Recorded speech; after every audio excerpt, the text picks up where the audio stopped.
Hi, everyone. Welcome to another episode of With Love Soleil. For today's topic, this is something that I want to touch on a lot in this channel. I want us to be able to have kind of active conversation around this because I think that this is so key on so many levels, especially when we're talking about self-mastery, even spirituality, development, alchemy, and that is emotional intelligence. I think that emotional intelligence is something we're still even kind of learning what this means and how it relates to reality and real time and ourselves. They say that the foundation of all wisdom is to know yourself. And to me, emotional intelligence is the avenue, the pathway towards knowing yourself. It's the recognition that we have our own reality happening simultaneous to actual reality and simultaneous to 8 billion other realities that are happening for everyone else, that we have our own inner space, our own inner workings, and that we are constantly internally responding and filtering reality into a way that fits the framework of how we exist in the world. To me, this is sort of the foundation of emotional intelligence, because what that says is that life happens, we respond sort of internally, that the conscious person would recognize the response, maybe kind of adjust it to fit, the context of what's actually happening, and then, maybe give a response or what have you, go from there, right? So emotional intelligence is the awareness of your own constant and continual response to life as it happens to you.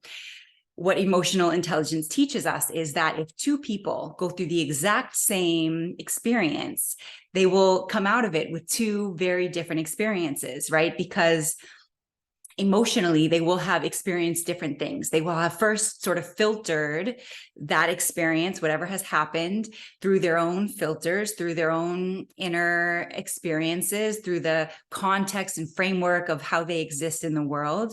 Then it will have brought up, a certain emotionality or experience or, program or pattern, habit, lesson that they know of in their being. They've sort of contextualized it in themselves. And then they then have this unique experience of what has happened, even if they were sitting next to each other when it happened. To me, that looking at it from that angle is the heartbeat of emotional intelligence, because you see that we are our own unique individuals, and we can only understand the external world based on our unique sort of inner blueprint. And we respond to things much differently. The person sitting next to you in the same, call it a catastrophic experience, can have a much different experience of it, a much different even response to it because of where they are emotionally. So to me, this whole process, this whole process in of itself is sort of what I call alchemy, because it's the recognition and then perhaps the transmutation of these energies, these emotions that come up, and then the, re-implementation of yourself into real time so that you can continue to function. And all of that has to happen in a very short amount of time. This is why emotional intelligence is so important, because if you lack that whole process, if it's just like event happens, response that you're not totally even really aware of or in touch with, then you respond, it's much different than event happens, you're understanding and in tune with your immediate response to it. You're developing that into a way then to respond consciously in a way that's actually helpful for you and the situation. Two totally different processes. This to me is the difference between someone who you'd consider sort of a conscious being and someone who's moving more unconsciously, right? The unconscious person is just sort of like event happens, reaction, whereas the conscious person is going to have event happen, inner quick little process, as much as you can do in however 10 seconds or 5 seconds, however short amount of time you have, and then more of a response than a reaction, right? You're responding to the event versus reacting and projecting. So emotional intelligence is all about knowing yourself. It's recognizing that we are human beings. We are sentient beings. We are made with emotions, and they exist for a reason. They're extremely purposeful. They're actually hugely beneficial and helpful on the self-mastery path. However, it's our own work, right? To be triggered or to be offended or to be, I call it sometimes being activated. It's sort of my way of softening the word of being triggered, is to say, oh, wow, I'm feeling something. This is actually information for me. So the conscious person moves, I think, in that direction, that you feel something, that something happens, you feel some way about it, or someone says something, you feel some way about it. And your immediate response is like, let me look at my response before I spew it out. That makes all the difference. Looking at yourself, the recognition that your feelings are absolutely 100% valid and they're yours. So to take the pause, even just that momentary pause of say, this is mine and I'm going to be with it before I give it out. Because if I don't, then I'm going to react in a way that's purely emotion-based and I'm not sort of integrating the entirety of who I am. And so to not be, to have sort of low emotional intelligence, so to speak, and this isn't right or wrong, you guys, I don't like to make judgments or make it, try to point fingers at someone has low intelligence or high intelligence and make that like the good guys and the bad guys. But I do think that there is a spectrum. And I do think it is each of our responsibility to recognize where we exist on the spectrum and to continuously develop ourselves towards having higher ways of being. And this is in every regard, but today we're talking about emotional intelligence. So, the development then of self is that you recognize that all of these experiences, and especially when you've been activated or triggered, is actually so extremely helpful, such a powerful tool and gem for you on your path to self-mastery, because you own it more. There's this radical accountability that happens when you are emotionally aware, because you say, oh, wow, that really bothered me that they said that or that they did that. Let me look at what's behind this. Now, you don't always have time to do all this stuff, right? You don't always have time to pause the crazy thing that's happening so that you can filter your stuff. However, you have two things. You have at least your awareness that you are responding in a unique and specific way that is yours to own and recognize, and then, develop and contextualize and then put out into how you're going to respond to what's happened if you're going to respond. And a second piece is that that you don't have to do your work in that moment, right? So if you've been really bothered by something, you could either take a pause if that's appropriate and applicable, or, respond appropriately or however, fits the context of what's happening here. And then maybe later sit with it and review it. Like, God, that really brought up a lot for me. What was that about? Why was it what they said? Why was it so bothersome? Why did it make me mad? Or, whatever emotions came up are yours to discern, or they're yours to kind of work through. And they're so powerful, right? Because ultimately emotions are like what channels us into ourselves more. It helps us see ourselves. Emotions are like the most beautiful mirror if you can sit with them.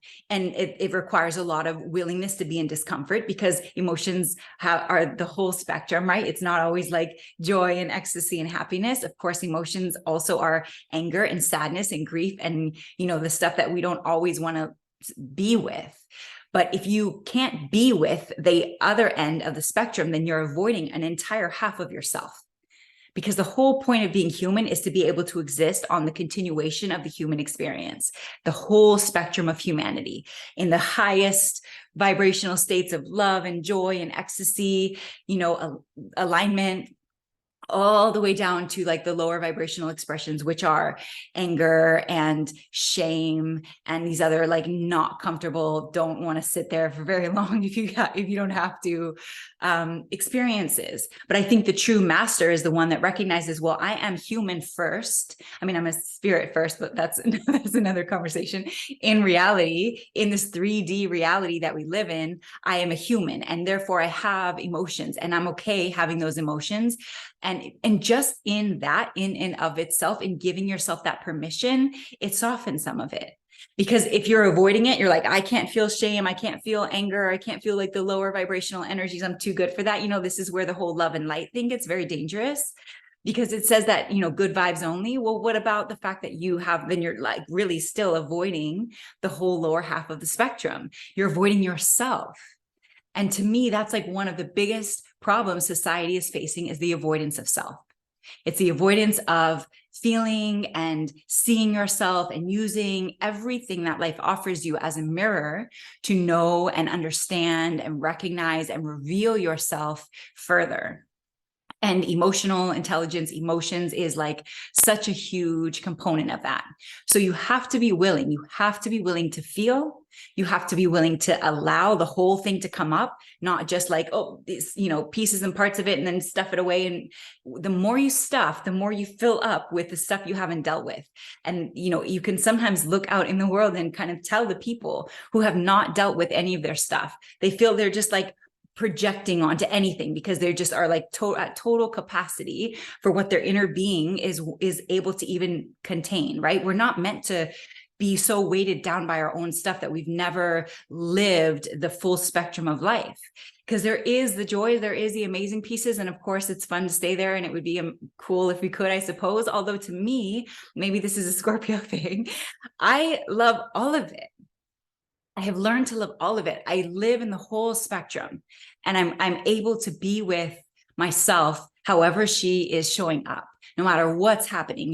Even this morning, I was feeling like this sense of overwhelm, and I just was feeling, I was kind of letting it generate energy in my body. Because the other piece of it is that when you have a very powerful emotion, it's very easily channeled into something else, especially when it's not appropriate to use it in that moment. So if you're feeling, that like anger, or, you see some injustice in the world, a crime against humanity, and you feeling this anger, and you like, it feels overwhelming in the moment. My challenge to you would be to say, how can I channel this right now that's actually going to be helpful, right? Instead of just fueling yourself and raging over the problem, let me shift and keep that fire, but shift it into something maybe more towards the solution. So I'm not just giving all of my energy to the problem, because as we know, that actually feeds it.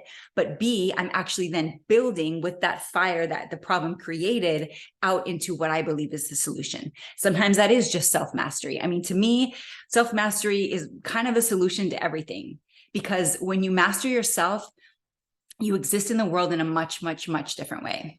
And are you ever done mastering? Probably. I don't know anybody who's mastered. Maybe you master certain things, but a true master is hard to come by. It's a lot of work. This is like the whole task of all of our all common purpose is to master this human experience, this embodiment of your soul and spirit. And there's so many layers to it. And self-mastery is the sort of the foundational piece of, bridging all of the different components multidimensionally that we exist, and then fine tuning it and sculpting it into a person that can exist in society, in the world that we live in a way that's healthy and helpful and beneficial, and your energy is good for yourself and for others. And when it's not, you are recognized that you have the capacity to retreat some and do what you need to do to get yourself into a place where then you can go back out and, exist and function highly. So this is sort of the premise of emotional intelligence. There's so much more I can say about this. And I love conversations about this. So please leave thoughts and comments, and anything else in the comment section so that we can talk about this a little bit. But as you go away from this video, what I want you to walk away with is a new opportunity to be with yourself.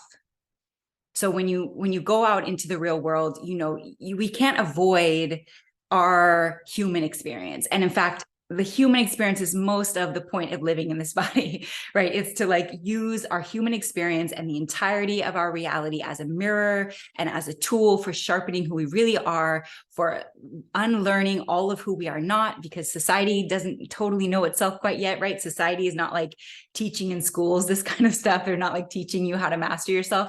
And that's fine, everything, even the learning, even the processes that exist in society right now are in place so that we can continue to become more of who we are as people and as, a human race.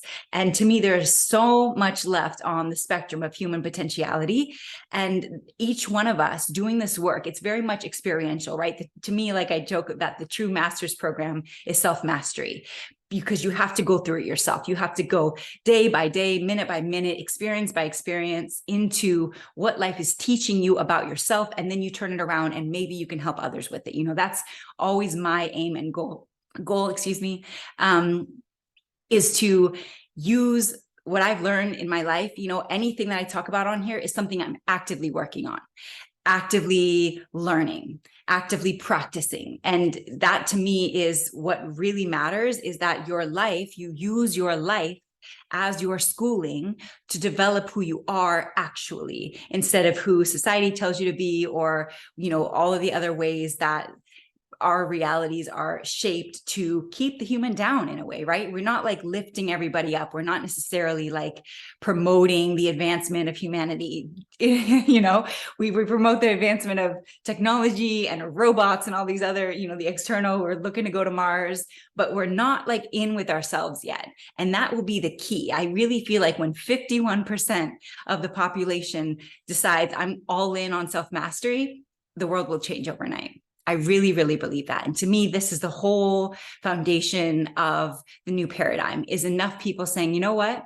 I'm going to figure out who I really am. I'm going to figure out my gifts. I'm going to sharpen my skills. I'm going to understand what makes me different. And I'm going to use that to make the world better. I'm going to develop myself emotionally, spiritually, mentally, physically, in every capacity that I possibly can. I'm going to spend a little bit of time on something each and every day that makes me a better person, so that every time I leave my house, I'm better than I was when I came in. That to me is, you know, that's all you can do. Right? No one person can just go out and like fix everything, but you can absolutely fix yourself. And in fact, I would venture to say that that's part of our responsibility to ourselves, to society, to the future of humanity. It is our responsibility to craft ourselves into the best versions that we can be, so that when we go out into the world, we're using our energy, the energetics of our spirit to bring humanity back to itself. You know, I think we've gotten away from ourselves a bit, and these kinds of practices, emotional intelligence, processing, alchemy, you know, being aware, not just filtering reality through your experience and then living only from that and the storyline that's in your head, all of that keeps you away from yourself, that actually abandons you. We let some of that soften and we turn it around to just say, all right, I'm taking radical accountability. I'm taking full ownership over my life, and I'm going to do everything I possibly can, at least at some point every single day, to become better.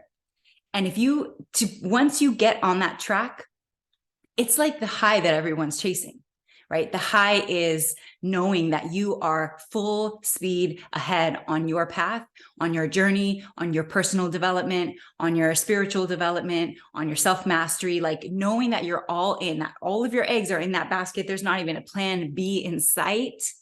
That to me is like the highest experience, because you can sleep easy at night knowing that you are actively working towards your best self and actively contributing that person to society as your way of advancing humanity into more of who we really are, gifting future generations a much better world than this crazy matrix that we're in right now. So that's what I'm going to say today about emotional intelligence. You know, I really just skim the surface. I would love to go deeper in this. If you have any questions specifically, or you want me to talk about something in particular, or you have some feedback or thoughts, please leave it in the chat. Again, this is important to me that we're all involved here. I want this to be a space where we all learn and grow together, and you all help me even in the ways that you give me feedback and leave comments. So please do as it feels nice to you. Know that you are so appreciated here. I really thank you for spending this time with me, and I look forward to learning and growing and developing more with all of you in the future. Much love, everyone.